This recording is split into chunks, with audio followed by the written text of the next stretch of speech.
जी अस्सलाम वालेकुम। क्या फेट आज के लेक्चर का आगाज़ करते हैं। अच्छा, आज के लेक्चर से थोड़ा सा हमारे लेक्चर प्लान में चेंज है, वो मैं पहले आपके साथ शेयर करना चाहता हूँ। आप देख रहे होंगे लेक्चर के साथ 95 के साथ ए लिखा हुआ है।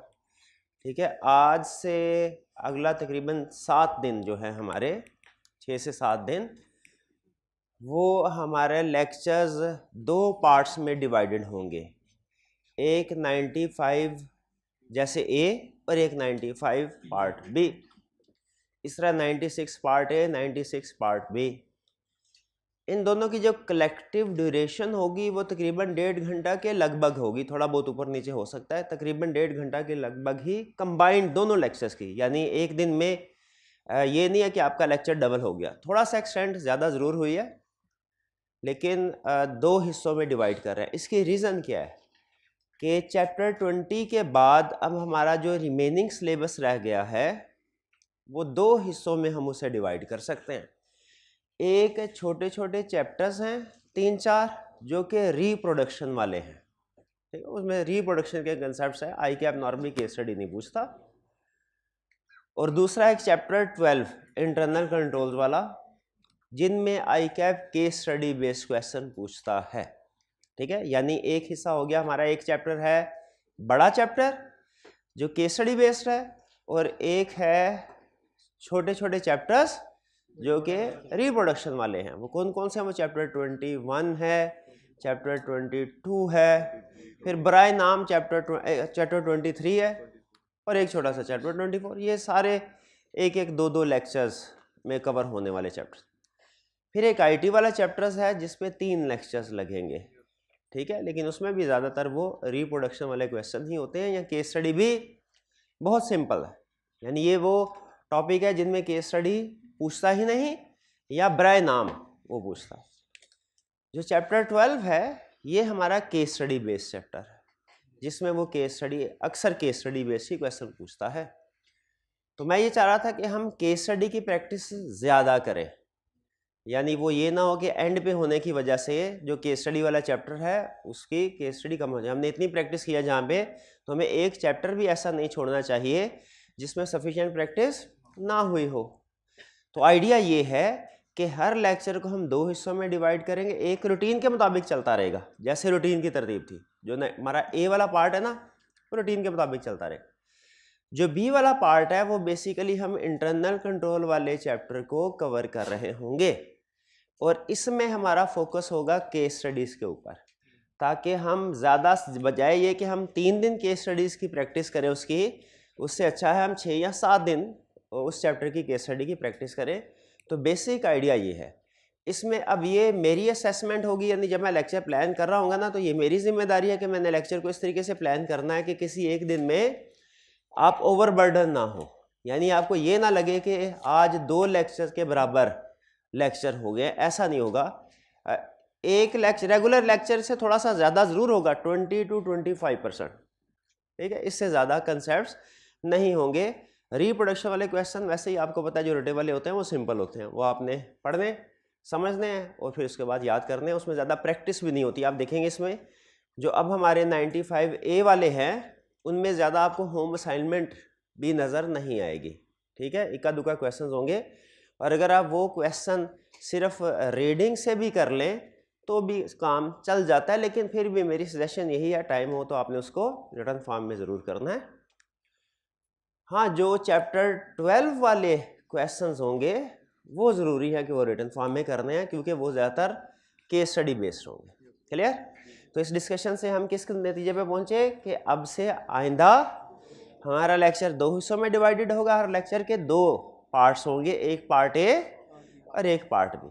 पार्ट ए हमारा रूटीन का जिस तरतीब से चल रहे हैं उसी तरतीब से चलता रहेगा, लेकिन वो सारे रिप्रोडक्शन वाले होंगे चैप्टर्स। और जो पार्ट बी वाला पोर्शन होगा वो हमारा केस स्टडी बेस्ड होगा, इंटरनल कंट्रोल वाला। क्लियर?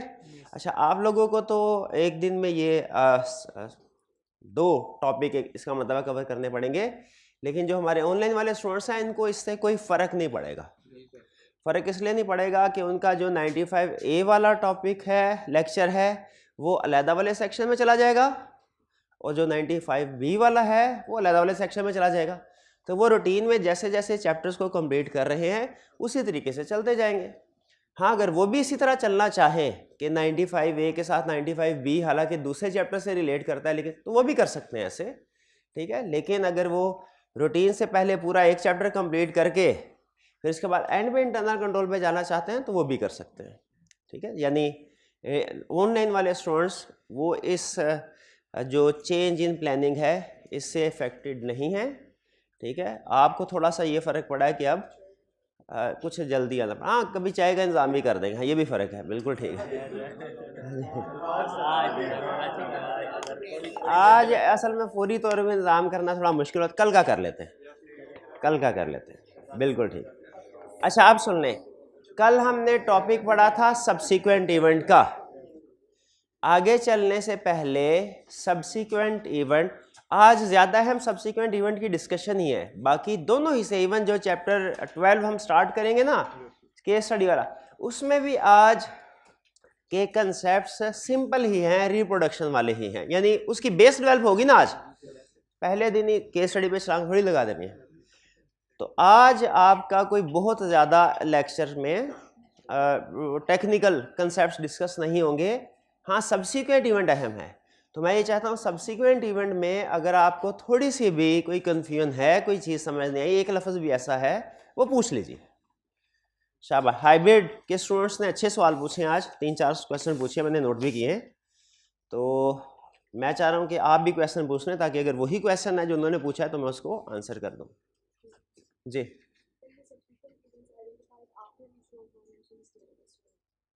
अच्छा, एक मिनट सुनिए बात।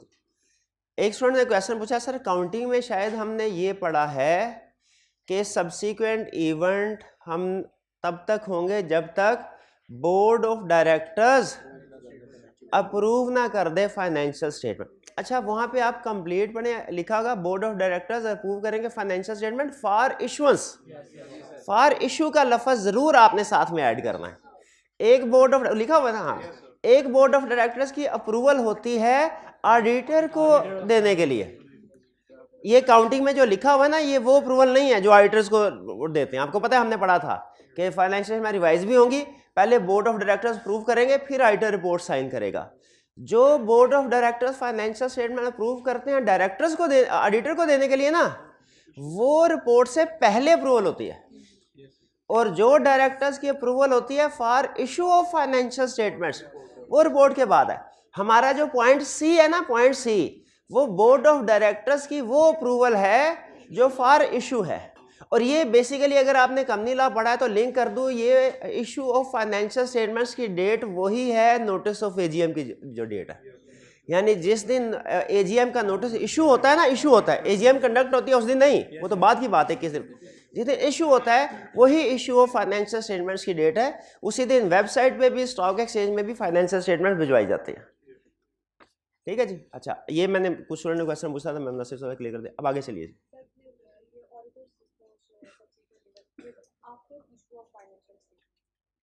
जी।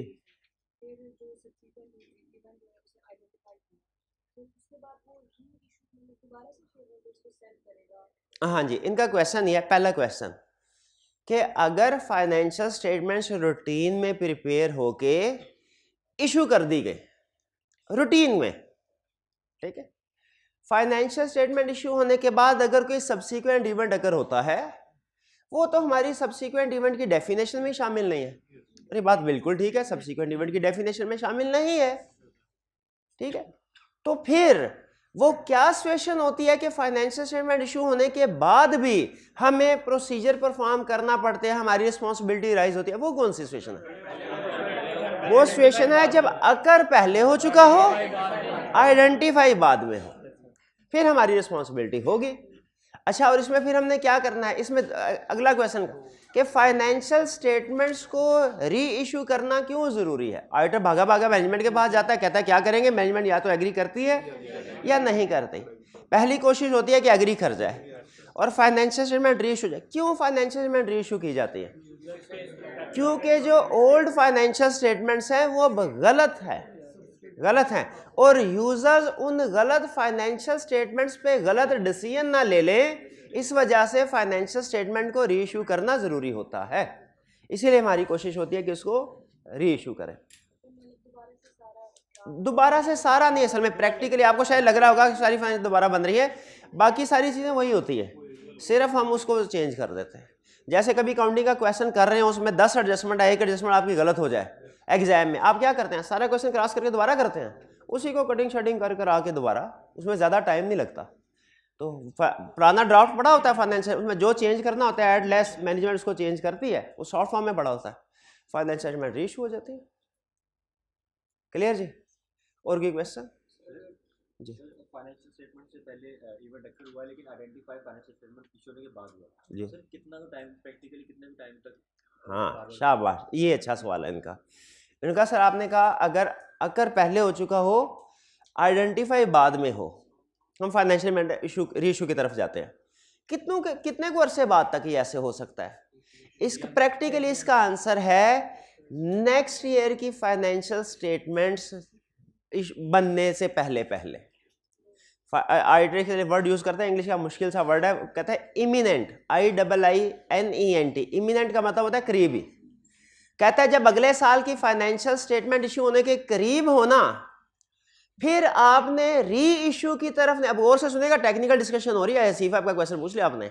ऑडिटर क्या कहता है, जब ऑडिटिंग स्टैंडर्ड जब अगले साल की फाइनेंशियल स्टेटमेंट्स इशू होने के करीब होना और आपको पता चले पिछले साल की फाइनेंशियल स्टेटमेंट्स में एक सब्सिक्वेंट इवेंट था जो कर पहले हो चुका था, आइडेंटिफाई आज हुआ है, तो आपने अब री इशू की तरफ नहीं जाना, क्योंकि अगले साल की फाइनेंशियल स्टेटमेंट इशू होने वाली है, अब आपने री स्टेटमेंट की तरफ जाना है। री स्टेटमेंट का मतलब क्या है, अगले साल ही की फाइनेंशियल स्टेटमेंट्स में कंपैरेटिव को चेंज कर लें। हाँ बिल्कुल, यानी प्रैक्टिकली 1 साल तक का तकरीबन टाइम। क्लियर हो गया जी बात? और कोई क्वेश्चन? और कोई क्वेश्चन नहीं है? अच्छा, एक स्टूडेंट ने क्वेश्चन पूछा कि सर जब ये डुअल डेटिंग है, ये तो ऑडिटर के लिए अच्छी बात है, क्योंकि ऑडिटर अपनी रिस्पॉन्सिबिलिटी को रिस्ट्रिक्ट कर लेता है, सब्सिक्वेंट रिस्पॉन्सिबिलिटी एक्सटेंड हो जाती है ना जब सब्सिक्वेंट इवेंट सामने आ जाए, फाइनेंशियल स्टेटमेंट रिवाइज हो, रिस्पॉन्सिबिलिटी, तो डुअल डेटिंग तो अच्छी चीज है। स्टैंडर्ड डुअल डेटिंग के 2 तरीके देता है, एक डेट, उसमें एक ओरिजिनल डेट लिख लें और एक एक्सटेंडेड इवेंट की डेट लिख लें, वो आपने लाइन पढ़ ली होगी। एक तरीका ये। दूसरा तरीका क्या, एम्फसिस ऑफ मैटर। अच्छा, स्टूडेंट का क्वेश्चन है सर जब एम्फसिस ऑफ मैटर इंक्लूड करेंगे या अदर मैटर, उसने emphasis of matter other matter दोनों, अब ये दोनों क्यों है ये भी मैं अभी बताता हूँ। ऐसा क्या, एम्फसिस ऑफ मैटर या अदर मैटर इंक्लूड करेंगे तो फिर उस सूरत में आपको डेट्स नीचे एक ही लिखनी है जो ओरिजिनल वाली है, तो इसका मतलब क्या, दूसरी डेट नहीं लिखनी है, लेकिन वो दूसरी डेट एम्फसिस ऑफ मैटर या अदर मैटर पैराग्राफ में आएगी। वो दूसरी डेट कहाँ आएगी, emphasis of matter other matter paragraph में। ये बात समझ आ गई? यानी डेट्स दोनों सूरतों में 2 ही आएंगी। ठीक है, एक तरीका ये है कि नीचे डेट जहां पे लिखी होती है उसके आगे लाइन एक्सटेंड कर दें, एक्सेप्ट फॉर दिस इवेंट, और दूसरा तरीका क्या है कि emphasis of matter other matter में वो जो एक्सटेंडेड वाली डेट है वो लिख दें। दोनों ऑप्शन। ये क्लियर होगी बात? अच्छा, सब्सिक्वेंट इवेंट में एम्फसिस ऑफ मैटर का वर्ड बार बार आ रहा है।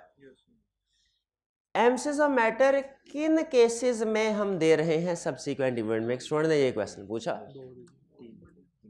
पहला, subsequent emphasis of matter subsequent event की वजह से आ रहा है, यानी सब्सिक्वेंट इवेंट जब मर्जी हो, चाहे वो ए और बी के दरमियान हो या बी और सी के दरमियान हो, एम्फसिस ऑफ मैटर तो आएगा ही आएगा। ये बात समझ आ गई आपको? दूसरी चीज, अगर डुअल डेटिंग कर रहे हैं तो फिर भी एम्फसिस ऑफ मैटर पैराग्राफ आएगा। उसमें ऑप्शन है, उसमें मे भी आए मे भी ना आए।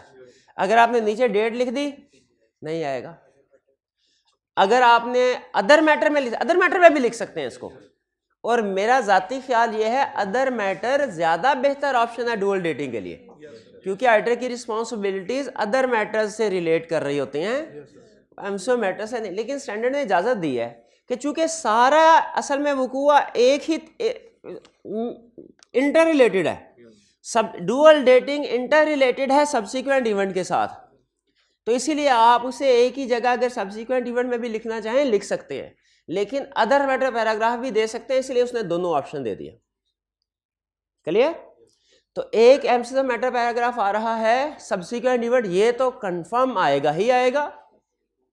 दूसरा एमसीज मैटर पैराग्राफ आ रहा है डुअल डेटिंग, ये मे भी आए मे भी ना आए, क्योंकि हो सकता है आपने नीचे लाइन में लिख दिया डुअल डेटिंग, हो सकता है अदर मैटर में लिख दिया, हो सकता है एमसीज मैटर।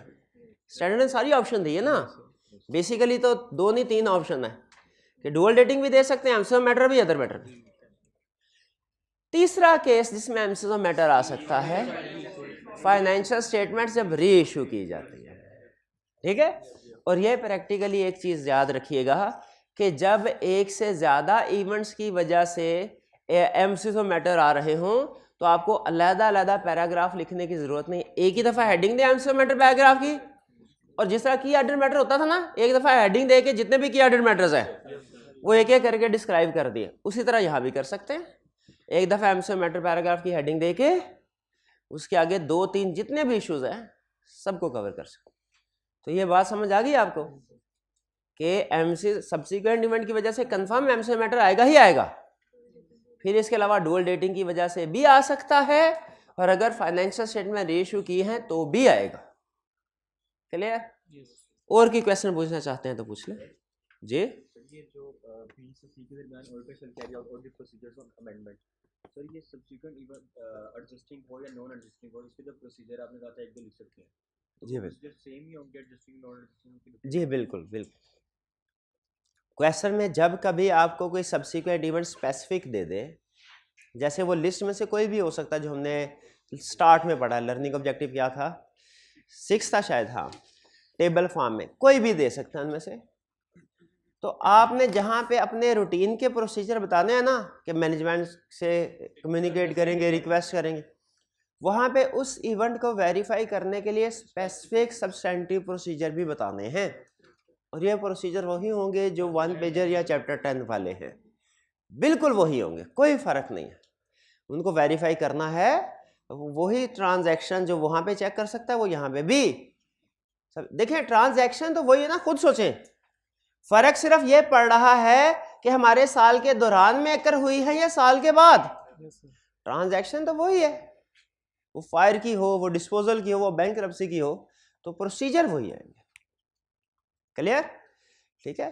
और इससे भी फर्क नहीं पड़ता वो हमारे प्रोसीजर्स के ऊपर कि वो एडजस्टिंग है कि नॉन एडजस्टिंग है।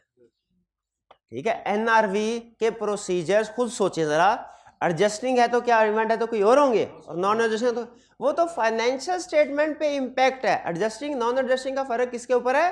फाइनेंशियल स्टेटमेंट्स के ऊपर। और मैंने कल आपको एक बात बताई थी, फिर एम्फसाइज कर रहा हूं, एज अकाउंटेंट आपके लिए ज्यादा अहम ये होता है कि इवेंट एडजस्टिंग है कि नॉन एडजस्टिंग, एज अकाउंटेंट।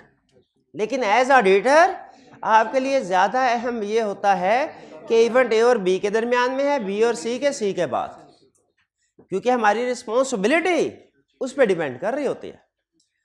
तो हालांकि हम एक लाइन में ये भी कमेंट किया करते हैं कि इवेंट एडजस्टिंग है कि नॉन एडजस्टिंग, एक आधा नंबर इस चीज का भी होता है, लेकिन ज्यादा मार्क्स किस चीज के होते हैं? अपनी रिस्पॉन्सिबिलिटी के, डेट डिसाइड करने। एग्जाम में अगर आप ये डिसाइड नहीं कर पाते ना कि इवेंट एडजस्टिंग है कि नॉन एडजस्टिंग है, कोई फर्क नहीं पड़ेगा एक नंबर के अलावा। लेकिन अगर डेट गलत डिसाइड कर ली, रिस्पॉन्सिबिलिटी 4 से 5 नंबर आपके गए। ठीक है, तो हमने उसका जो डेट है वो ज्यादा डिसाइड करना अच्छे तरीके से कि इवेंट किस डेट में अकर हो रहा है। क्लियर जी? और कोई क्वेश्चन? सर आपने कहा था अगर इवेंट एडजस्टिंग हो तो हम इसको रिकॉर्ड करते हैं, अगर नॉन एडजस्टिंग हो तो इसको डिस्क्लोज करते हैं। हाँ जी बिल्कुल जी। इस बात समझ नहीं आई। इवेंट अगर एडजस्टिंग हो तो उसको एडजस्ट किया जाता है, यूं कह लें, और नॉन एडजस्टिंग हो तो डिस्क्लोज किया जाता है। ये बात समझ आ गई? बस इसी को समझ नहीं, ये भी नहीं समझ आई। अगर इवेंट एडजस्टिंग होना तो फाइनेंशियल स्टेट प्रोविजन रिकॉर्ड की जाती है, यूं कह लें, अमाउंट्स में एडजस्टमेंट की जाती है, यानी एसेट्स, लायबिलिटी, इनकम स्टेटमेंट या बैलेंस शीट में एडजस्टमेंट होगी। अगर एडजस्टिंग इवेंट है तो इनकम स्टेटमेंट बैलेंस शीट में एडजस्टमेंट होगी, और नॉन एडजस्टिंग है डिस्क्लोजर। जैसे ईयर एंड के बाद डेटर बैंकरप्ट हुआ, आपको क्या करना है, बैलेंस शीट में डेटर्स की, ये एडजस्टिंग इवेंट है ना, डेटर्स की अमाउंट को रिड्यूस कर देना है और प्रोविजन रिकॉर्ड कर देने। अगर वो कहता है ईयर एंड के बाद इन्वेंट्री कॉस्ट से कम पे सेल हुई है, आप कहेंगे ये भी एडजस्टिंग इवेंट है, ये भी इन्वेंट्री को ईयर एंड पे ही एनआरवी पे रिकॉर्ड राइट डाउन करो और जितना फर्क है उसको एक्सपेंस के तौर पे रिकॉर्ड कर लो। और अगर कहता है ईयर एंड के बाद आग लगी है, आप कहेंगे ये नॉन एडजस्टिंग है, इसको सिर्फ डिस्क्लोज करो, सिर्फ डिस्क्लोज कर देना वही। और लेकिन नुकसान कितनी अमाउंट का हुआ है, क्या डिस्क्लोजर में ये अमाउंट आनी चाहिए, इसको चेक करने के लिए आपको उस लोकेशन को विजिट करना पड़ेगा, वहां पे एसेट्स की डिटेल देखनी पड़ेगी, अमाउंट देखनी पड़ेगी, इंश्योरेंस वालों से देखना पड़ेगा रिकवरी कितनी है, ताकि डिस्क्लोजर कंप्लीट हो सके। याद रखिए डिस्क्लोजर हम सिर्फ ये नहीं कहते आग लग गई है, डिस्क्लोजर में उस आग लगने से नुकसान कितना हुआ है अंदाजन वो भी बताते हैं। बिल्कुल एडिक्वेट डिस्क्लोजर तभी बनता है। क्लियर जी? और कोई क्वेश्चन? और कोई क्वेश्चन नहीं है? चलिए फिर अब हम चलते हैं अपने क्वेश्चन। आईकैप की बुक में सिर्फ चंद एक क्वेश्चन है, यानी अगर 120 के करीब क्वेश्चन होंगे ना, तो उसमें से 5-6 क्वेश्चन ऐसे हैं जो मुझे पसंद हैं, बहुत पसंद है, मतलब बाकी एवरेज है, और 12-15 के करीब बोंगे भी हैं। वो ऐसे है कि उनका ना होना उनके होने से बेहतर है। वो 12-15 के करीब ऐसे क्वेश्चन है 12, लेकिन कुछ क्वेश्चन बहुत ही अच्छे हैं, बहुत ही अच्छे।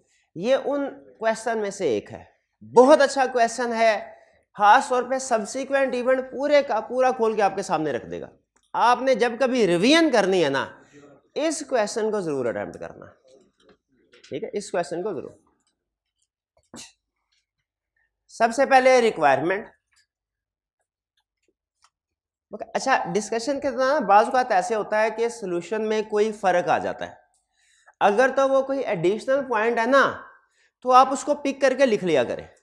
हाँ, अगर कोई ऐसी बात है जो बिल्कुल ही उलट है, यानी सोल्यूशन में कुछ हो रहा है, क्लास में सोल्यूशन में एडजस्टिंग इवेंट है, यहाँ पे हम नॉन एडजस्टिंग इवेंट डिस्कस कर गए, तो फिर आप डिस्कस कीजिए। लेकिन अगर यहाँ क्लास में हमने 4 प्रोसीजर डिस्कस किए हैं, उधर 3 है, तो वो आप अगर 4th प्रोसीजर पिक कर लें, ठीक है। यानी हर डिफरेंस, बाज़ औक़ात व्हाट्सएप ग्रुप में स्टूडेंट कहते हैं सर आपने ये बात डिस्कस की थी, ये सोल्यूशन में तो है ही नहीं, तो अगर कोई एडिशनल पॉइंट हो ना, वो पिक कर ले। हाँ, कोई कन्फ्लिक्टिंग हो, वो प्रॉब्लम है, वो डिस्कस कर लेना। प्रोसीजर आपको पता है ऑडिटर की जजमेंट में बेस कर रहे होते हैं, वो बाज़ औक़ात कोई और प्रोसीजर में आता है, बाज़ औक़ात कोई और। सोल्यूशन बनाते हुए जो प्रोसीजर में वो लिख दिए, क्लास में हो सकता है कि डिफरेंस जहन में आ जाए। Carry required for each of the following 3 dates, 15 अगस्त, 1 नवंबर, 30 नवंबर। आपने 2 चीज़ें बतानी है। State whether the events occurring on these dates are adjusting और non adjusting according to IAS 10 events of the balance sheet date, giving reason for your decision. यहाँ पे 6 नंबर दिए हैं कि आप जब टेस्ट करेगा 3 नंबर, ये इसी का क्वेश्चन है, 3 नंबर से ज़्यादा नहीं देगा। बताना है एडजस्टिंग के नॉन एडजस्टिंग, यानी इसमें आपको अकाउंटेंट बना रहा है। फिर कह रहा है explain the auditors responsibility and the audit procedures that should be carried out. इसके नो यहाँ पे ऑडिटर बना रहा है, यानी हर इवेंट के साथ ऑडिटर की रिस्पॉन्सिबिलिटी होता है। तो हमने हर इवेंट को एनालाइज करके ये देखना है कि इसमें एडजस्टिंग है कि नॉन एडजस्टिंग, और दूसरा रिस्पॉन्सिबिलिटी क्या है। तो आइए पढ़ते हैं। कहता है you are the auditor of oil lakers, a limited liability company which extracts, refines and sells oil and petroleum related products। petroleum related products extract करती है, कहां से करती होगी, समंदर से करती होगी। The audit of oil leakers for the year ended 30th June 2005 had the following events। ये इवेंट्स हैं। ईयर एंड क्या है, 30 जून, इसको जहन में रखिएगा, ये हमारे क्वेश्चन में सबसे अहम इंफॉर्मेशन होने जा रही है। सबसे पहले 15 अगस्त, bankruptcy of major customers representing 11% of trade receivables on the balance sheet date. 15 अगस्त को बैंकरप्सी ऑफ डेटर हो गए। अच्छा, अभी तक उसने हमें डेट ऑफ ऑडिट रिपोर्ट या इश्यूएंस ऑफ फाइनेंशियल स्टेटमेंट नहीं बताई, तो इसका मतलब अभी तक इनमें से कुछ भी नहीं हुआ। अच्छा, ये बैंकरप्सी, ये एडजस्टिंग इवेंट प्रोबेबल, ठीक है जी। 22 अक्टूबर audit work completed and report sign, यह है डेट ऑफ ऑडिट रिपोर्ट। इसका मतलब ये हुआ 22 अक्टूबर तक ऑडिटर की रिस्पॉन्सिबिलिटी, 30 जून से 22 अक्टूबर तक एक्टिव रिव्यू की रिस्पॉन्सिबिलिटी, खुद आइडेंटिफाई भाग दौड़ करके। फिर इसके बाद 1 नवंबर को क्या हुआ, on 1 November 2005 accidental release of toxic chemicals in the sea from the company's oil refinery resulting in severe damage to the environment. Toxic कोई ऐसा केमिकल, एनवायरनमेंट भी डैमेज हुआ, वहां पे मछलियां वगैरह भी सारी मर गई और नुकसान हो।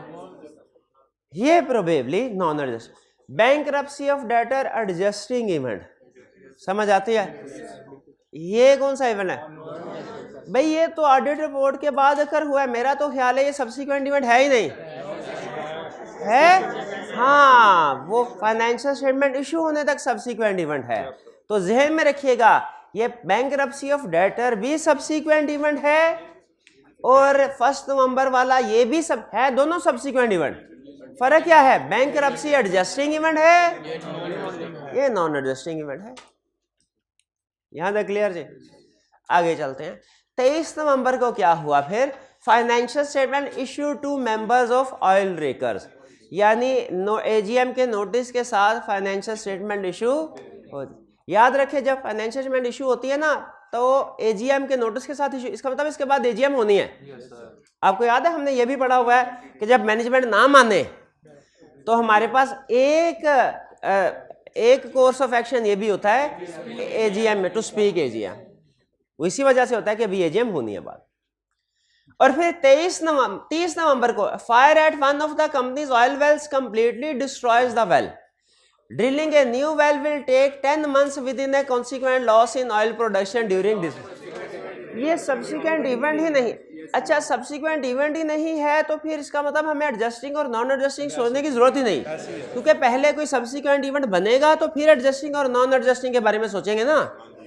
ये हमारा सब्सिक्वेंट इवेंट ही नहीं है। हाँ, होता अगर तो फिर हम कहते हैं शायद ये नॉन एडजस्टिंग हो, लेकिन ये सब्सिक्वेंट इवेंट है ही नहीं। अब देखिए, पहली रिक्वायरमेंट में उसने क्या पूछा कि तीनों इवेंट्स के बारे में बताओ, ये एडजस्टिंग इवेंट है या नहीं, विद रीजन। रीजन आपकी हमेशा एक ही होगी, condition existed at balance sheet date और condition did not exist at balance sheet date.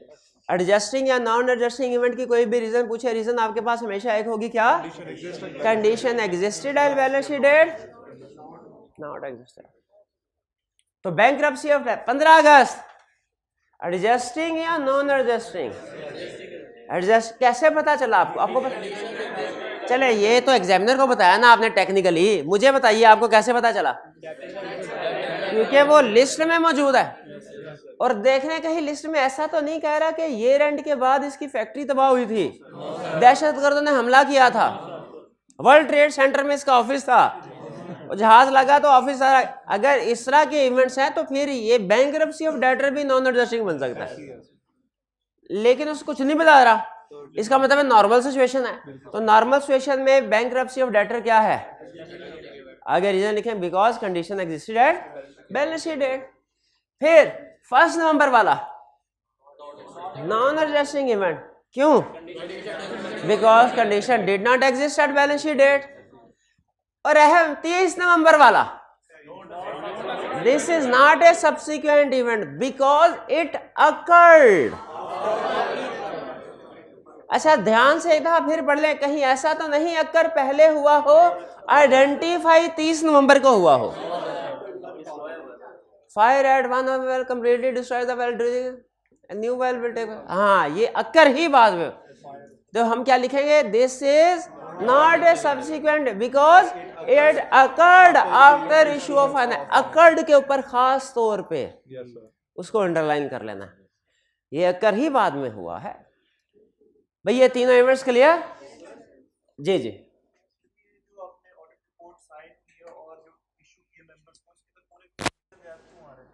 अच्छा गैप क्यों आ रहा है, ये बाज़ औक़ात प्रैक्टिकली डिफरेंट रीज़न हो सकती है। हो सकता है प्रिंटिंग प्रेस वालों ने टाइम ज़्यादा दे दिया हो, वहाँ पे कोई प्रॉब्लम हो गई हो इस वजह से। नॉर्मली गैप 4-5 दिन का होता है, इससे ज़्यादा नहीं होता नॉर्मली गैप। आपने बिल्कुल सही, लेकिन क्वेश्चन में उसने दे दिया तो हमने उसके ऊपर हमें उस तरफ सोचने की ज़रूरत नहीं है। जो क्वेश्चन में पूछा उसको बताएंगे। डिले ज़्यादा है, ठीक है, या आगे क्यों लगी लगी होगी, सिगरेट पी रहा होगा, कोई बैठे होते उधर बैठ के कुएं के तेल पे सिगरेट पी रहे हो।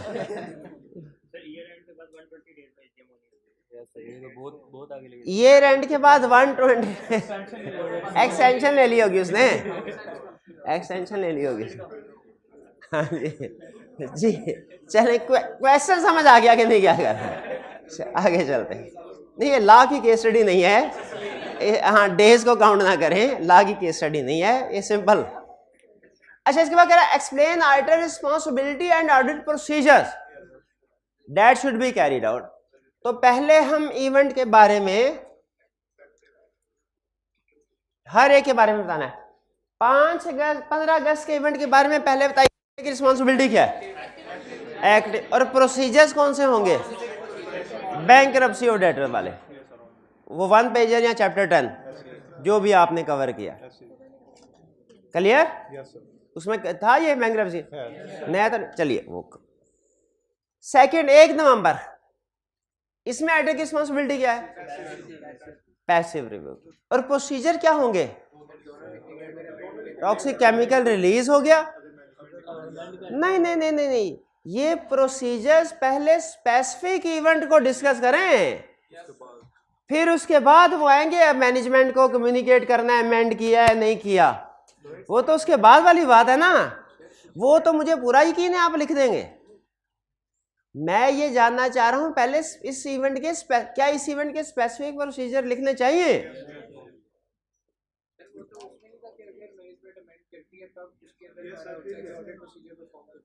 हाँ चलें, आप ये कह रहे हो कि पहले आप ये डिस्कस करेंगे कि मैनेजमेंट ने एग्री किया कि नहीं किया, फिर प्रोसीजर करेंगे, ऐसे कर दें।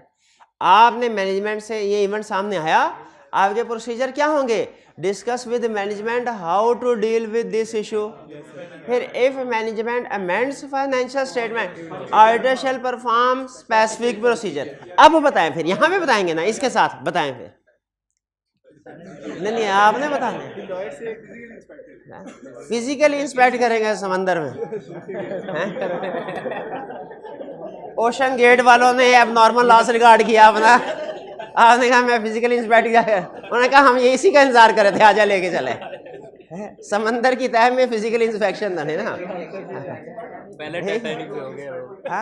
अगर पॉसिबल हो तो कर सकते हैं, लेकिन उससे ज़्यादा बेहतर है आप न्यूज़ रिपोर्ट्स देख लें, टीवी चैनल की रिपोर्ट्स देख लें, कुछ वीडियोस वगैरह वहाँ पे किसी ने करीब वाले बंदे ने वीडियो रिकॉर्ड के अपलोड कर दी होगी, वो वीडियो क्लिप्स देख सकते हैं, जिससे अंदाज़ा होगा इवेंट अगर हुआ कि नहीं। फिर इससे कंपनी के एसेट्स कितने डिस्ट्रॉय हुए, एसेट्स की लिस्ट ले सकते हैं। फिर एनवायरमेंटल डैमेज से कोई लीगल एक्शन या पेनल्टी एक्सपेक्टेड तो नहीं, लॉयर से पूछेंगे, उसकी प्रोविजन रिकॉर्ड कर सकते हैं। ये 3-4 प्रोसीजर लिख देंगे। फिर इसके बाद आगे फर्दर क्या करेंगे, प्रोसीजर परफॉर्म कर लिए, पहले मैनेजमेंट फिर रिवाइज करेगी, हम अपनी ऑडिट रिपोर्ट को रिवाइज करेंगे। न्यू ऑडिट रिपोर्ट में 2 चीजें चेंज होंगी, एक एम्फसिस ऑफ मैटर और एक डुअल डेटिंग। और फिर डुअल डेटिंग बस इतना काफ़ी है, अगर ख़ास तौर पे पूछे तो डुअल डेटिंग को एक्सप्लेन कर दें कि इसके हमारे पास 2 तरीके होते हैं, डेट को भी हम डेट के साथ भी मेंशन कर सकते हैं एक्सेप्ट, या emphasis of matter other matter के साथ भी कर सकते हैं। क्लियर ये रिस्पॉन्सिबिलिटी। और अगर मैनेजमेंट एग्री नहीं करते नोटिफाई करेंगे हमारी ऑडिट रिपोर्ट इशू ना करे। अगर स्टिल मैनेजमेंट इशू करती है, right to speak at AGM है, वहां पे बोल रहे। लास्ट 30 नवंबर, इसमें ऑडिटर की क्या रिस्पॉन्सिबिलिटी है, कोई रिस्पॉन्सिबिलिटी नहीं, ठीक है, क्योंकि सब्सिक्वेंट इवेंट है ही नहीं। इसके बारे में कौन सा प्रोसीजर परफॉर्म करना है, कोई प्रोसीजर। हाँ अगर ये फिर से सुन ले ध्यान से, अगर ये अकर पहले हुआ होता ना, और एग्जाम में ध्यान से ये पढ़ लीजिएगा, मार नहीं खानी आपने यहाँ पे, ये ना आई कैप ने अकर पहले करवा के आइडेंटिफाई बाद में करवाया हो, आपके सर ये तो फाइनेंशियल स्टेटमेंट इशू होने के बाद इवेंट आया था, तब मैंने जिम्मेदारी कोई नहीं लेनी इस चीज की। मैंने क्लियरली बता दिया अगर पहले हुआ हो आइडेंटिफाई बाद में हुआ हो तो वो सब्सिक्वेंट इवेंट होता है, लेकिन इस केस में नहीं है क्योंकि ये इवेंट अकर ही फाइनेंशियल इवेंट होने के बाद। भाई क्लियर? चलिए यहाँ पे इस टॉपिक को हाँ मजीद कुछ क्वेश्चन की प्रैक्टिस कर लेते हैं कि काफी है। वॉल्यूम 2 के क्वेश्चंस है, प्रैक्टिस कर लें। कर लेते हैं कुछ कर लेते हैं 10-15 मिनट तक 2-3 क्वेश्चन के स्टडीज हैं।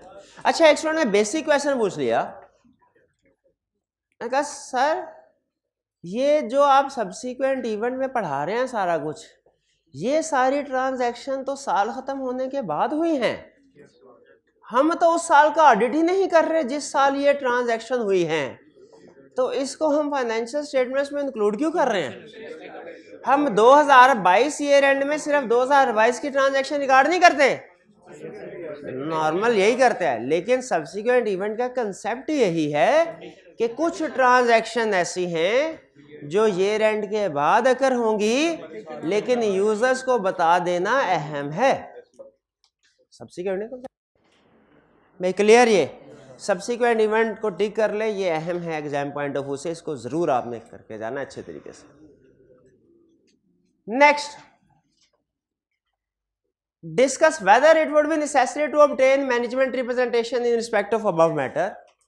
ये तो रिप्रेजेंटेशन वाला टॉपिक आ गया, किसको अंडरलाइन करना है? Management representation. कभी मैनेजमेंट रिप्रेजेंटेशन कहता है, कभी रिप्रेजेंटेशन लेटर कहता है, कभी मैनेजमेंट रिप्रेजेंटेशन लेटर कह देता है, ठीक है, मुख्तलिफ नाम। रिप्रेजेंटेशन जहां आ गया समझ आइए कि रिप्रेजेंटेशन वाले चैप्टर की बात कर रहा है। You are the manager of Saba and company chartered accountants responsible for the audit of Tiger Limited. Tiger Limited पे फोकस करें, क्लाइंट है हमारा। While reviewing the draft financial statements and the working paper file, following matters have come to your attention। बताना क्या है कि management representation जरूरी है या नहीं। पहला केस, नो सब्सिक्वेंट इवेंट्स वर आइडेंटिफाइड।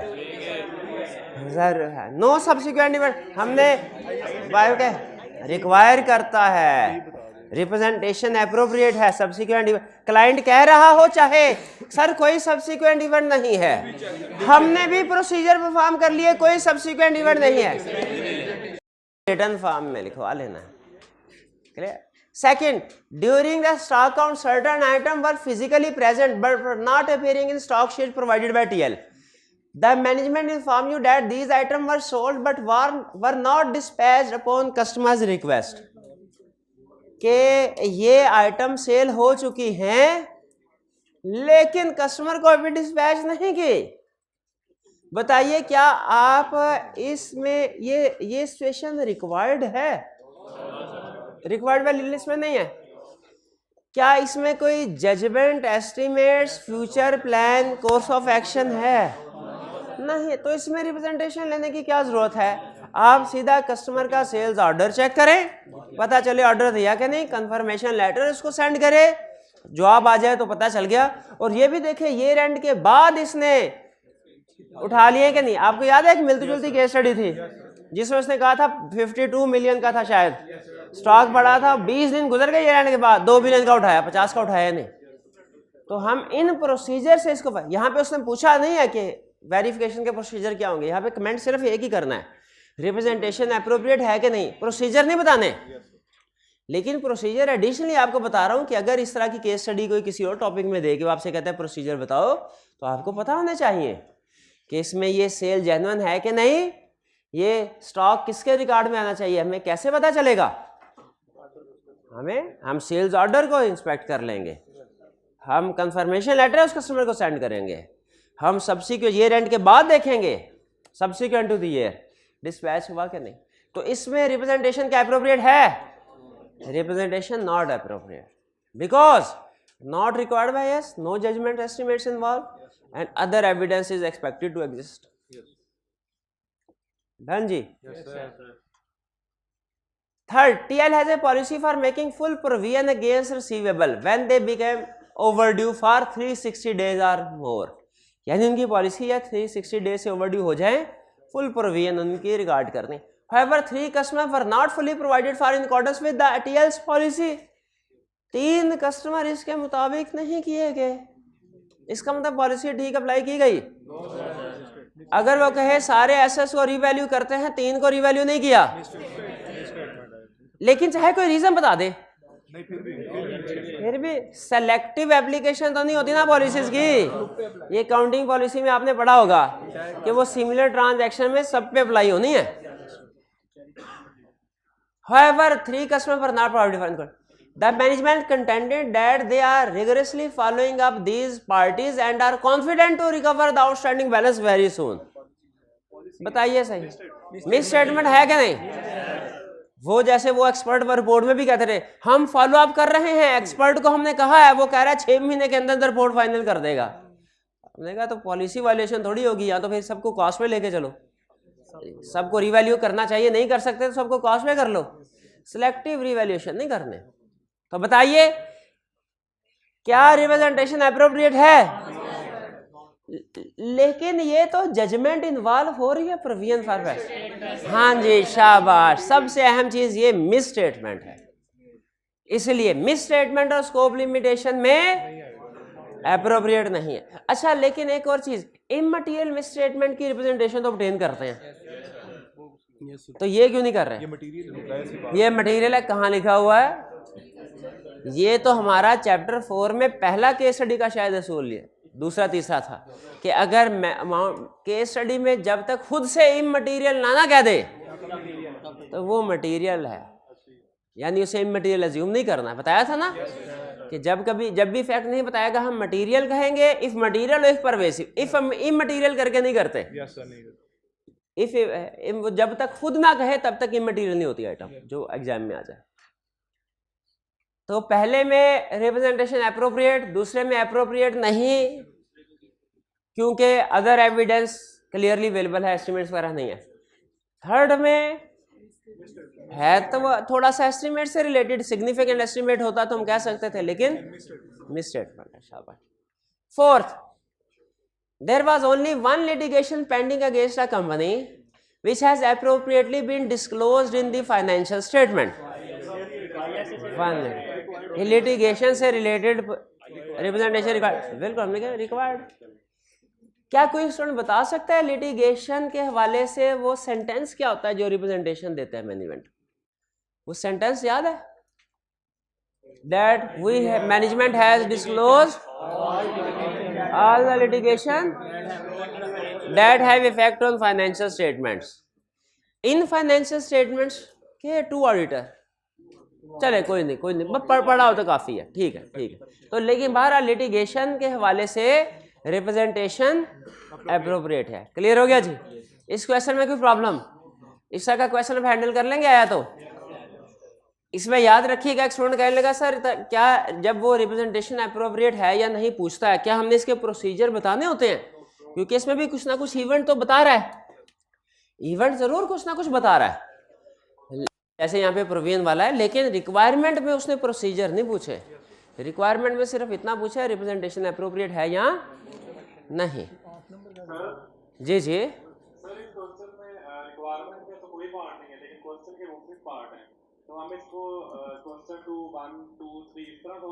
हाँ, इसको आप जैसे ICAP का रूल है कि हर पार्ट नए पेज से स्टार्ट करें, तो उसमें आप हर पार्ट नए पेज से स्टार्ट कर लें इसको, यानी 2 का 1 अलहदा पेज पे, 2 अलहदा पेज पे, 3 अलहदा, 4 अलहदा. ठीक है. लेकिन ICAP असल में ज़्यादा जोर देता है ये जो रिक्वायरमेंट में पार्ट A B होते हैं ना, इसके ऊपर. इसमें चूंकि ICAP ने रिक्वायरमेंट के अंदर, तो अगर ICAP से पूछे ना, ICAP कहेगा इस क्वेश्चन का कोई पार्ट नहीं है ऑफिशियली, क्योंकि नहीं है, वाकई नहीं है. तो इसमें आपके पास ऑप्शन है, चाहे तो सारे एक पेज पे कर लें, चाहे अलग पेज पे. क्यों भला? रिक्वायरमेंट में पार्ट A भी नहीं है, क्वेश्चन के हिस्से हैं रिक्वायरमेंट में पार्ट A भी. अब ये आपकी अपनी जजमेंट होती है इस तरह के क्वेश्चन में कि आप चाहे सेम, ये आपकी जजमेंट है और दोनों सूरतों में ठीक होगा, चाहे सेम पेज पे कर लें चाहे अलग पेज पे कर लें। सिर्फ कुछ क्वेश्चंस ऐसे हैं जो सेम पेज पे करना ज़रूरी होते हैं, एथिक्स वाला क्वेश्चन, रिस्क वाला क्वेश्चन, ठीक है जी। और अगर वो एक से ज़्यादा सिचुएशंस दे के पूछे प्रोसीजर भी बताओ, इम्पैक्ट ऑन रिपोर्ट भी बताओ, तो हम वो एक सिचुएशन को इकट्ठे डिस्कस करते हैं। क्लियर जी। नेक्स्ट, ये कौन सा क्वेश्चन आ गया? Analyse the above situation and explain how you would proceed in the above matter. दो पार्ट्स है, दोनों की समझ नहीं आई। लेकिन ये समझ आ गई हाउ वुड यू प्रोसीड, इसका मतलब ये है प्रोसीजर्स बताने हैं और अगर इफेक्ट ऑन रिपोर्ट आता हो वो भी बताना है, क्योंकि क्लियरली सिर्फ प्रोसीजर नहीं पूछे।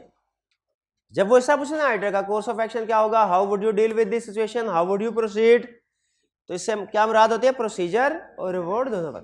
जहां पे क्लियरली जब तक ना कह दे प्रोसीजर्स, तब तक आपने हर एक रिपोर्ट को भी जिक्र कर देना। एनालाइज द अबव सिचुएशन का मतलब क्या है? इसका एनालाइज के बजाय कभी कभार इवैल्यूएट भी वर्ड बोलता है। सिचुएशन का ऊपर पढ़ो, देखो इसमें क्या मसले हैं, किस चैप्टर के मसले हैं। You are the audit partner of XYZ and company chartered accountants, following matter is under your consideration. Mansoor Limited has entered into significant related party transaction. Related party transaction को underline कर ले। During the year which are approved by board of directors and appropriately disclosed. तो मसला क्या है? The management has also agreed to provide a written representation, but you have not received it yet. क्या representation, पहले तो यह बताए क्या रिप्रेजेंटेशन अप्रोप्रिएट है? बिल्कुल अप्रोप्रिएट है, ठीक है, इस सिचुएशन में, ठीक है। अच्छा, यहाँ पे क्या हमें रिलेटेड पार्टी को वेरीफाई करने के प्रोसीजर लिखने चाहिए? हाँ, नंबर कम है और फिर कह रहा है एंड अप्रोप्रिएटली डिस्क्लोज। इसका मतलब है हम ये चेक कर चुके हैं कि ये अप्रोप्रिएटली डिस्क्लोज है, ठीक है। सबसे पहले हमने ये कमेंट कर देना है कि रिलेटेड पार्टी के हवाले से रिप्रेजेंटेशन रिक्वायर्ड बाय ISAs है, इसीलिए इस सिचुएशन में अप्रोप्रिएट है, रिप्रेजेंटेशन जरूर लेंगे, पहली बात। दूसरी बात, उसने कहा अभी तक मिली नहीं है रिप्रेजेंटेशन, तो क्या डिस्कस करें? मैनेजमेंट से रिक्वेस्ट करेंगे कि हमें as soon as possible representation provide की जाए, और अगर मैनेजमेंट ये रिप्रेजेंटेशन प्रोवाइड नहीं करती तो सफिशिएंट एप्रोप्रिएट एविडेंस नहीं मिलेगा, स्कोप लिमिटेशन है, if material if pervasive discuss करेंगे, सिंपल इम्पैक्ट रिपोर्ट, ठीक है। इसमें सिर्फ उसने ये पूछा है अगर मैनेजमेंट आपको रिप्रेजेंटेशन प्रोवाइड ना करे आपका कोर्स ऑफ एक्शन क्या होगा, यही है ना। विच क्लियर अल्फाज में उसने नहीं कहा management has refuse to provide representation. अगर ऐसे कहता आप फौरन पिक कर लेते कौन सा लर्निंग ऑब्जेक्टिव है। उसने थोड़ा सा इनडायरेक्टली कहा है कि आपको रिप्रेजेंट एक्टिव को पैसिव वाइज में चेंज करते हैं, आपको रिप्रेजेंटेशन अभी नहीं मिली। ये नहीं कहा मैनेजमेंट ने प्रोवाइड नहीं की, क्या कहा आपको रिप्रेजेंटेशन, तो मैनेजमेंट ने प्रोवाइड नहीं की ना, तो उसी पे कमेंट करना है, अगर प्रोवाइड कर दे तो ठीक, नहीं करे तो स्कोप लिमिटेशन। क्लियर जी। चलिए इसको फिर यहाँ पे क्लोज करते हैं। अब हम ऐसे और क्वेश्चन भी थे, लगे हाथों ये भी हो जाए, निमट जाए, छोटी सी केस स्टडी है, बेचारी परेशान होती रहेगी कि सारी केसें मुझे छोड़ दिया। Explain whether or not each of the above would be refer to in the letter of representation. Letter of weakness नहीं बोल रहा, लेटर ऑफ वीकनेस तो internal control, letter of representation for the year ended 30 June 2006। Following points have arisen during the audit for the year ended 30 June 2006 of Compo, a nationwide dealer in used cars. During the year, 5 of Compo's properties were revalued by an independent surveyor. क्या representation appropriate है?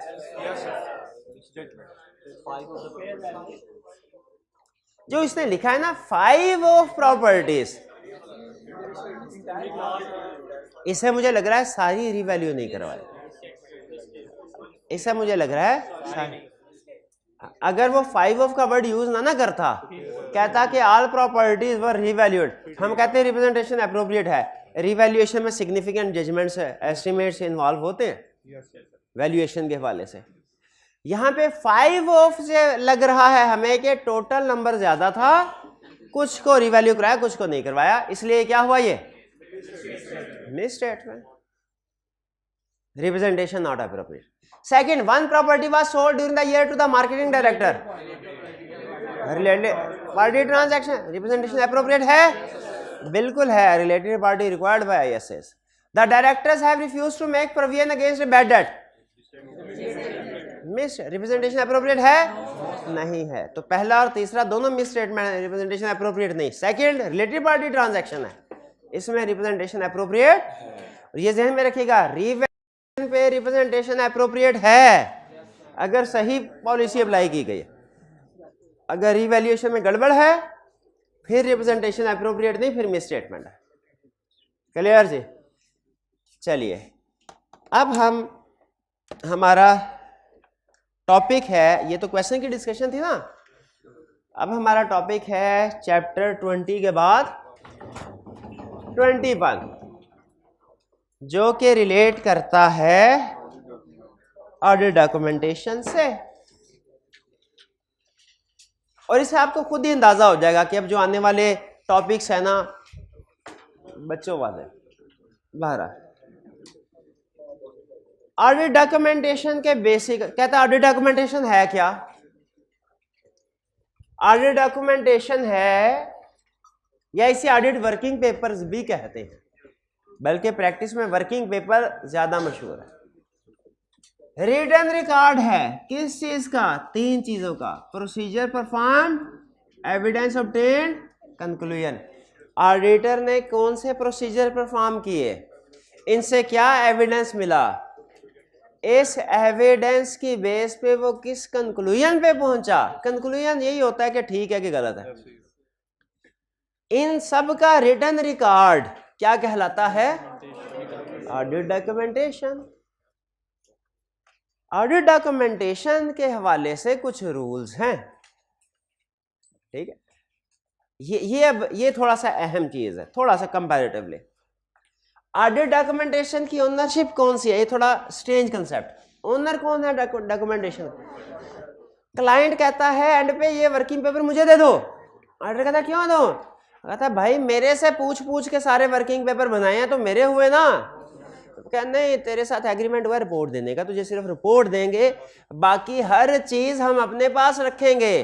Court ने ये फैसला किया हुआ है legal cases में, working papers are ownership of auditor. कल कला को ऑडिटर का आईकैप क्वालिटी कंट्रोल रिव्यू करने आ गया, ऑडिटर क्या दिखाएगा कि क्या करता रहा है? तो वर्किंग पेपर्स किसके हैं? रिटेंशन ऑडिटर की है, ऑडिटर ओनर है। क्लियर?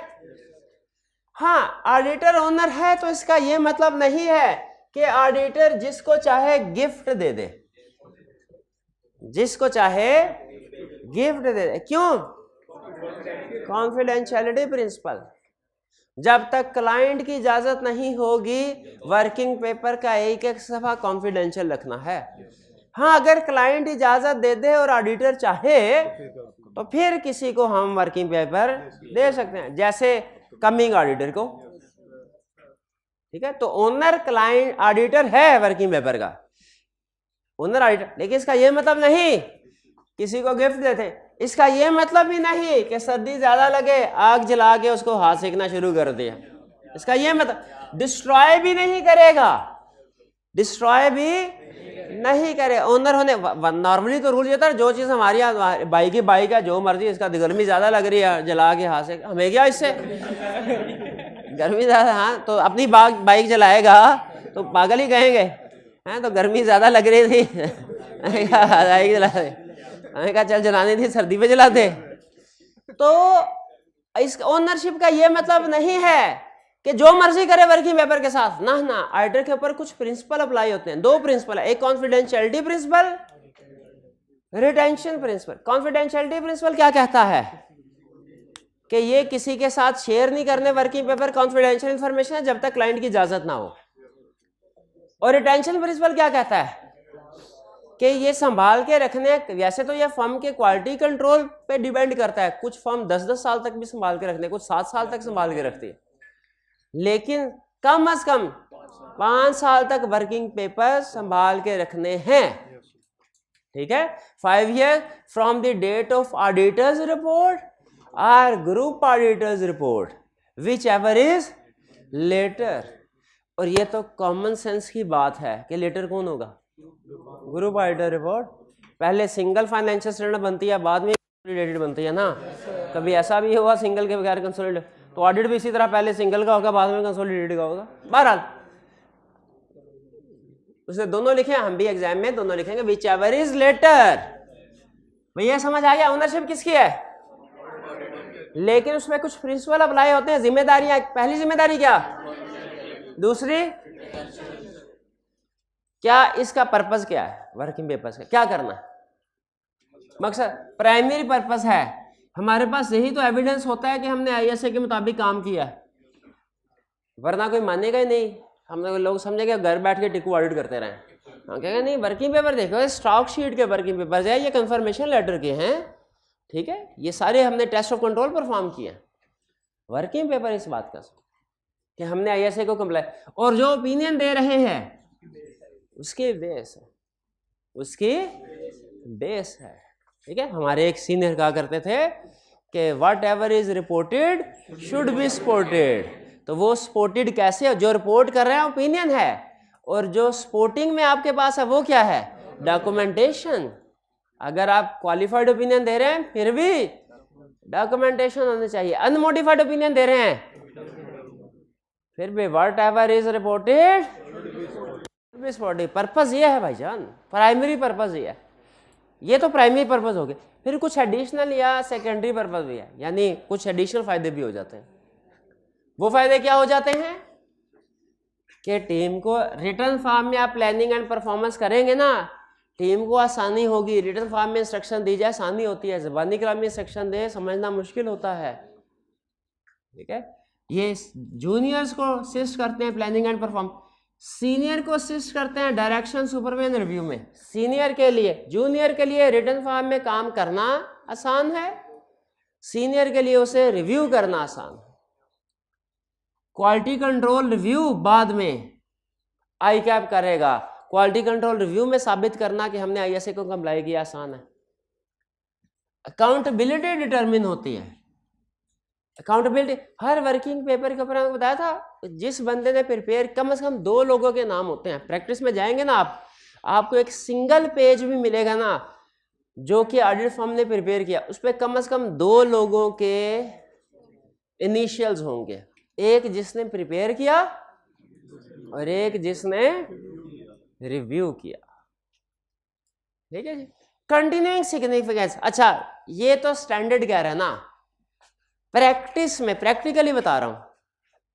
ये ऑफिशियली प्राइमरी पर्पस ये है डॉक्यूमेंटेशन के, क्या आईएसए के साथ कंप्लायंस का सबूत है कि हमने आईएसए के सारे प्रोसीजर जो कहता था पूरे कर दिए, और बेसिस ऑफ ओपिनियन है कि जो भी ओपिनियन दे रहे हैं उसकी बेस हमारे पास ये है। रिपोर्ट में लिखना होता है ना, we have sufficient basis for our opinion. Practice में हम टीम मेंबर्स के लिए जो सबसे अहम पर्पस है ना वर्किंग में, वो है कंटिन्यूइंग सिग्निफिकेंस, कि अगले साल ये देखने के लिए कि पिछले साल क्या प्रोसीजर परफॉर्म हुए थे इस एरिया में, वर्किंग पेपर को यूज करते हैं। स्टैंडर्ड क्या कहता है, स्टैंडर्ड ये कहता है अगर जूनियर पूछे ना सीनियर से कि सर मैंने डेटर्स के एरिया में क्या प्रोसीजर परफॉर्म करने हैं, तो सीनियर को चाहिए जवाब दे कि पहले अंडरस्टैंडिंग ऑफ सिस्टम ऑब्टेन करो, इनके सिस्टम की अंडरस्टैंडिंग ऑब्टेन करो, फिर इसके बाद इनके कंट्रोल्स को असेस करो, फिर अगर कंट्रोल्स वीक है तो सब्सटेंटिव प्रोसीजर ज़्यादा परफॉर्म करो, कंट्रोल स्ट्रॉन्ग है सब्सटेंटिव प्रोसीजर कम परफॉर्म करो। ये कहता है स्टैंडर्ड कि जब जूनियर पूछे ना क्या करना है तो उसको ये बताए। प्रैक्टिस में जूनियर जब सीनियर से पूछता है सर क्या प्रोसीजर परफॉर्म करना है डेटर पे, कहता है फाइल उठाओ पिछले साल की छाप दो। क्या कहता है, पिछले साल की फाइल उठाओ पिछले साल की छाप दो। वो सब कुछ छाप देता है। जहाँ पे चाय का कप छपा हुआ था ना पिछली दफा, वही पे चाय का कप भी छाप देता है। और जहाँ पे पिछले साल जिस वर्किंग पेपर में मक्खी मरी हुई थी वो भी छाप देता है। इसे कहते हैं मक्खी में मक्खी मारना। तो इसी बात से निकला है। तो ये क्या ये अप्रोच ठीक है? गलत है अप्रोच। आप चाहे गलत काम करते रहें लेकिन आपको पता तो होना चाहिए ना ये काम गलत है। तो ये क्योंकि हमने पिछले साल के प्रोसीजर पिछले साल की रिस्क असेसमेंट की बेस पे डिसाइड होते हैं। इस साल के प्रोसीजर रिस्क रिवाइज हर साल रिवाइज होता है। हर साल क्या हो सकता है एक्सेप्टेंस स्टेज पे कुछ और रिस्क हो, लो हो, तो उसके बाद में रिवाइज हो जाए, उसी ऑर्डर में रिस्क रिवाइज होता है, तो फिर पिछले साल की बात है। बहरहाल पर बस समझ आ गए, कोई प्रॉब्लम? अब कहता है दो टर्म्स हैं, एक है ऑडिट वर्किंग पेपर, एक है ऑडिट फाइल। इन भाईजान के नोट ये ऑडिट के लिए हैं, ये नोट्स सबके लिए हैं। अकाउंटिंग के लिए कौन सा रजिस्टर है? अकाउंटिंग के लिए, लॉ के लिए हाँ दूसरा है और भी रखा हुआ है, ये भी है, ये भी भाई के वर्किंग पेपर है, ये भी भाई के वर्किंग पेपर है, ये भी भाई के वर्किंग पेपर। बैग ही दे दे यार ये भाई की ऑडिट फाइल है? ऑडिट फाइल क्या है? वो स्टोरेज मीडिया जिसके अंदर वर्किंग पेपर्स रखे जाते हैं संभालने के लिए। आपने बॉक्स फाइल देखी होगी बड़ी बड़ी, वो नीले रंग की या बाद काले ब्लैक कलर की बॉक्स है, वो ऑडिट फाइल्स हैं। उनके अंदर जो सफ़े लगे होते हैं वो वर्किंग पेपर्स हैं। तो वर्किंग पेपर ऑडिट फाइल में फर्क समझ आया? ऑडिट फाइल वो, हाँ जी, अगर जो कंप्यूटर इस्तेमाल करता है वो यूँ समझ लें कि वो जो कंप्यूटर में फोल्डर बनाते हैं ना हमारी फाइल, और उसके अंदर जो MP4 MP3 और कभी कभी .pdf की फाइल रखते हैं, वो हमारे वर्किंग पेपर्स हैं। तो ऑडिट फाइल और ऑडिट डॉक्यूमेंटेशन में फर्क समझ आ गया? ऑडिट फाइल के अंदर ऑडिट डॉक्यूमेंटेशन। अब ऑडिट फाइल दो तरह की होती है। ऑडिट फाइल, एक वो ऑडिट फाइल जिसमें ऐसे डॉक्यूमेंट्स होते हैं जो सिर्फ करंट ईयर से रेलिवेंट है, और एक वो फाइल जिसमें ऐसे वर्किंग पेपर्स होते हैं जो करंट प्लस फ्यूचर ईयर से रेलिवेंट है। नहीं समझ आई ना बात? अच्छा पहले फिर एग्जांपल दीजिए, कंसर्ट मैं नहीं समझा रहा, डायरेक्ट एग्जांपल ही पूछ रहा हूँ क्योंकि आपने कहा है इस बार। अगर हो debtor confirmation letter current file में आएगा परमानेंट में? करंट में। क्रेडिटर अकाउंट स्टेटमेंट क्लाइंट के, बैंक रिकंसिलिएशन स्टेटमेंट करंट में। रिप्रेजेंटेशन लेटर, अच्छा क्लाइंट का मेमोरेंडम ऑफ एसोसिएशन और आर्टिकल्स ऑफ एसोसिएशन जिसमें सिस्टम के बारे में, क्लाइंट के सिस्टम के बारे में डॉक्यूमेंटेशन परमानेंट। क्यों? वो हर साल चेंज नहीं होता, वो सिस्टम जो है वो सेम। शाबाश, आखिरी क्वेश्चन, अगर आपने ये सही बता दिया इसका मतलब करंट फाइल और परमानेंट फाइल का फर्क समझ आ गया। क्लाइंट ने 5 साल के लिए लॉन्ग टर्म लोन लिया, इसका रीपेमेंट शेड्यूल है, कहाँ आएगा? Permanent file. शाबाश, तो करंट फाइल और परमानेंट फाइल में फर्क समझ आ गया? करंट फाइल में, अच्छा इसको लहदा क्यों करते हैं भला? करंट फाइल को लहदा और परमानेंट को लहदा क्यों किया? हाँ, क्योंकि जो परमानेंट फाइल है ये अगले साल में भी एविडेंस के तौर पे यूज हो सकती है। ये परमानेंट फाइल की डॉक्यूमेंटेशन अगले साल भी एविडेंस के तौर पे यूज हो सकता है। अगले साल से ही सिस्टम देख लेंगे, अगले साल यही लोन एग्रीमेंट चलेगा, अनलेस के रिवाइज हो जाए। अगर रिवाइज हो गया तो जाहिर है फिर रिवाइज डॉक्यूमेंट होता है, वरना नॉर्मली परमानेंट फाइल की चीजें हम अलग क्यों करते हैं करंट से? क्योंकि ये अगले साल एज एविडेंस यूज होंगे। बाकी उसने कुछ एग्जांपल्स दिए हैं। Professional clearance letter current. Risk हर साल असेस करते हैं। मटेरियलिटी डिटर्मिनेशन, ऑडिट प्लान, ठीक है, करंट में आएगा। अच्छा एक है कम्युनिटिव एरर शेड्यूल। ये होता क्या है? जो मिस स्टेटमेंट हम एक पेज में इकट्ठी, जो इमटेरियल होती हैं, मटेरियल तो फौरन कहते हैं क्लाइंट को करेक्ट करो नहीं तो हम ओपिनियन करने लगे। इमटेरियल को जहां पे इकट्ठे करते हैं जिस जगह पे, कम्युनिटिव एरर शेड्यूल। और क्यों इकट्ठे कर रहे होते हैं? ताकि एंड पे जाके देख लें मटेरियल है कि नहीं। Next concept, form, content and extent of audit documentation.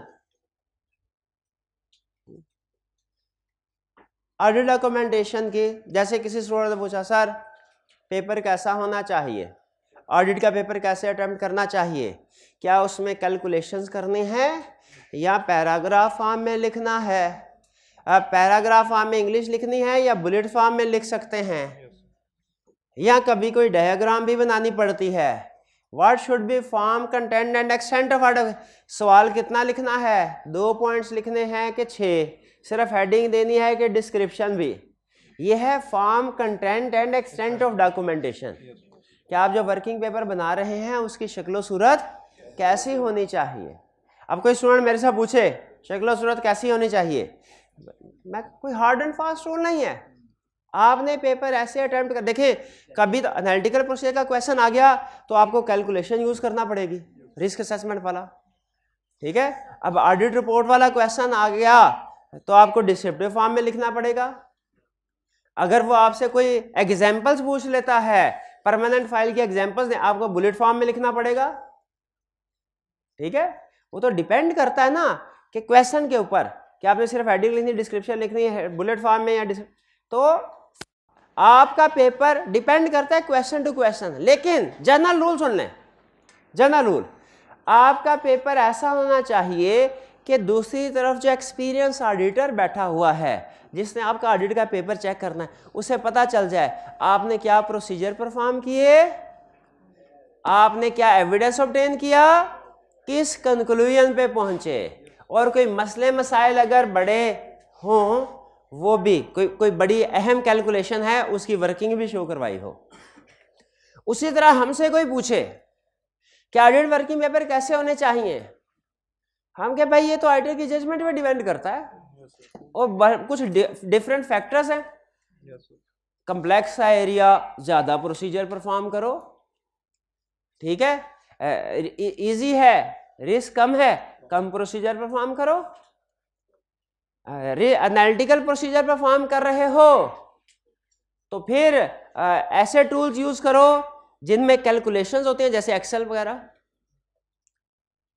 वो तो डिपेंड करता है। लेकिन एक रूल आपको बता रहा है कि experience auditor principle. Experience auditor principle क्या है, आपके वर्किंग पेपर ऐसे होने चाहिए कि कोई भी दूसरा एक्सपीरियंस ऑडिटर से मुराद आपकी फील्ड का बंदा, वो साइंसदान नहीं, कोई साइंसदान कोई आके जितने मर्जी आप, असल में इसमें प्रॉब्लम पता है, मेन कंसर्न बताता हूँ। होता यूं है, आपके आर्टिकल्स होते हैं 3.5 साल के, लेकिन वर्किंग पेपर रिटेन करने होते हैं 5 साल तक।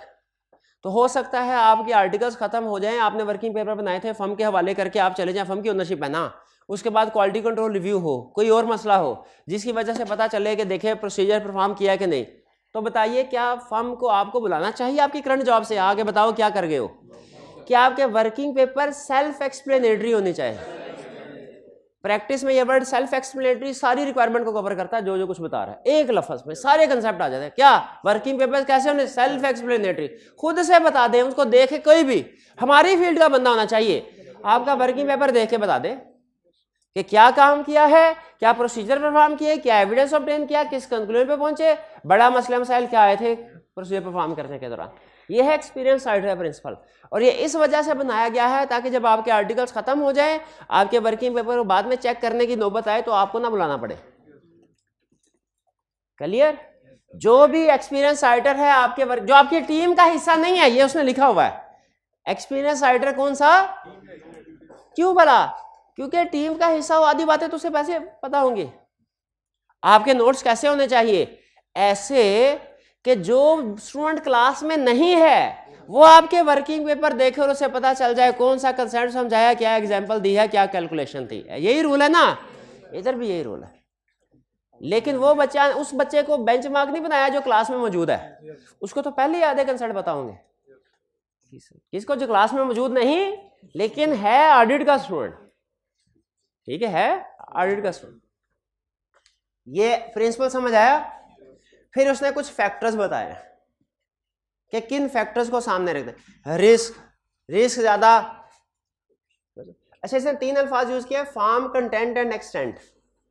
इसमें आपने, ये है इकट्ठे इस्तेमाल होते हैं, आपने सिर्फ इस कंसेप्ट को पढ़ते हुए एक्सटेंट के ऊपर फोकस करना है। एक्सटेंट क्या होनी चाहिए? रिस्क ज्यादा तो एक्सटेंट, साइज एंड कम्प्लेक्सिटी, बड़ा क्लाइंट है, कम्प्लेक्स क्लाइंट है, extent of working paper, audit methodology and tools used. अगर मैनुअली काम कर रहे हैं ज्यादा करना पड़ेगा, अगर cats computer assisted audit techniques use कर रहे हैं कम, रेपिटेटिव नेचर की होता है, जल्दी काम हो जाता है। Nature and significance of audit procedure performed, evidence obtained, exception. अगर ऑडिट प्रोसीजर ज्यादा सिग्निफिकेंट है, ज्यादा परफॉर्म करो, एविडेंस जो ऑब्टेन करना है वो ज्यादा सिग्निफिकेंट है, जो एक्सेप्शंस आइडेंटिफाई हुई वो ज्यादा सिग्निफिकेंट है। डायरेक्टर को कंफर्मेशन लेटर भेजा, हाँ भाई तेरे से 8 लाख लेना है, उसने कहा मैंने तो 7,95,000 देना है, एक सोच। दूसरी सोच कहता है मैंने तो 3 लाख देना है। किसमें एक्सेप्शन सिग्निफिकेंट है, किसमें ज्यादा प्रोसीजर परफॉर्म करेंगे। पहली में शायद ज़बानी कलाम में पूछने यार 5,000 का क्या चक्कर है, क्लाइंट कहेगा सर पेमेंट आती जाती रहती है, वो अभी आ जाएगी कल परसों, तो उसमें ज्यादा एक्सटेंड की जरूरत तो नहीं है। ये है हमारा 2 कंसेप्ट है सिर्फ डॉक्यूमेंटेशन इसमें। पहला कौन सा? डेफिनेशन, और दूसरा कौन सा? फैक्टर्स। अच्छा, अब आखिरी कंसेप्ट, इसके बाद ब्रेक, इसके बाद ब्रेक। चाहे कल का वादा किया, चाहे कल का वादा, समोसे नहीं, समोसे भी रखेंगे, समोसे ये छुट्टी वाले दिन किसे, आगे छुट्टियां 1-2 आने वाली है ना, किसी छुट्टी वाले दिन चले कर लेंगे, कुछ कर लेंगे।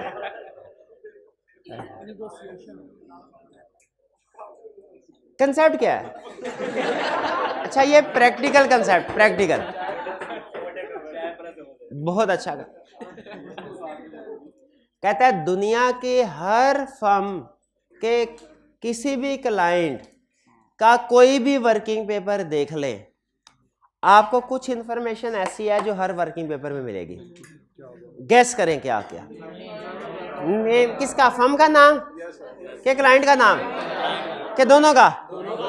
दोनों का होगा। शब्द अच्छा, आपने एक रूल ज़हन में रखना है, वर्किंग पेपर पे हर वो इंफॉर्मेशन हो कि वर्किंग पेपर आपको कोई दुनिया के किसी दूसरे कोने में भी कहीं पे गिरा हुआ मिले ना, आपको पता चल जाए ये किस मुल्क के, किस फर्म के, किस क्लाइंट के, किस एरिया की, किस फाइल में लगना है, और ये किसका कसूर है कि उसने गुम किया है, हैं? किसका कसूर है, ये रूल रखा।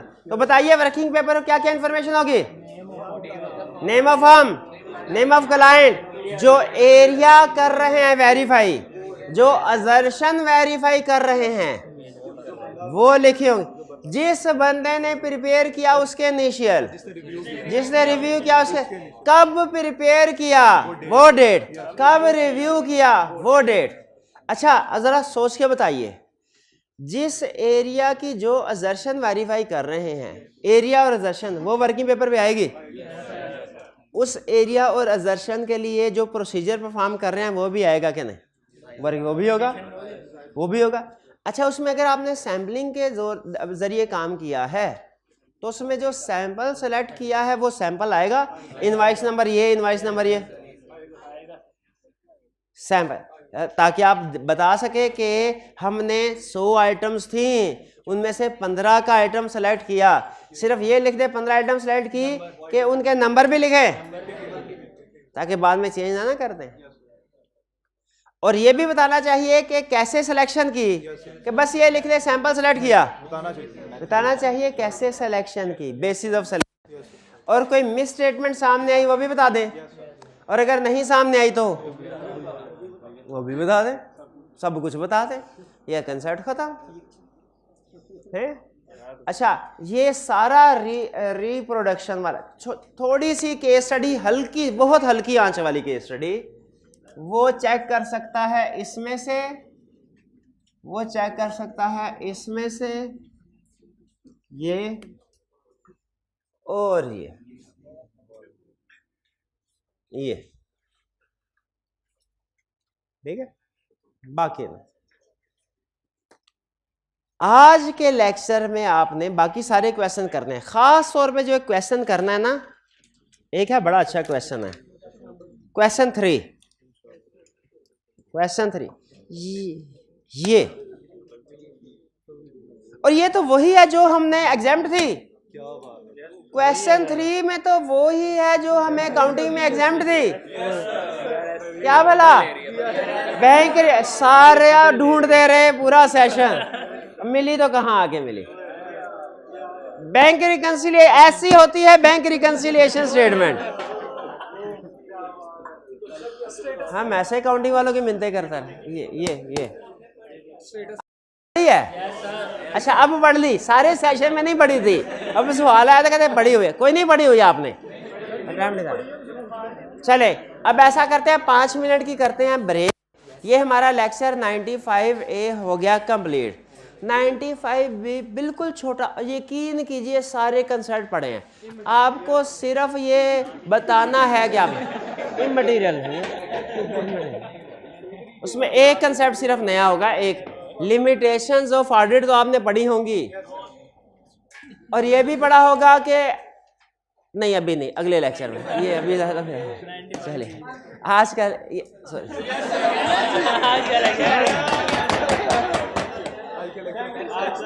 आज के लेक्चर का ये हिस्सा यहाँ पे खत्म करते हैं और मिलते हैं 5 मिनट के बाद। जी पास कीजिए।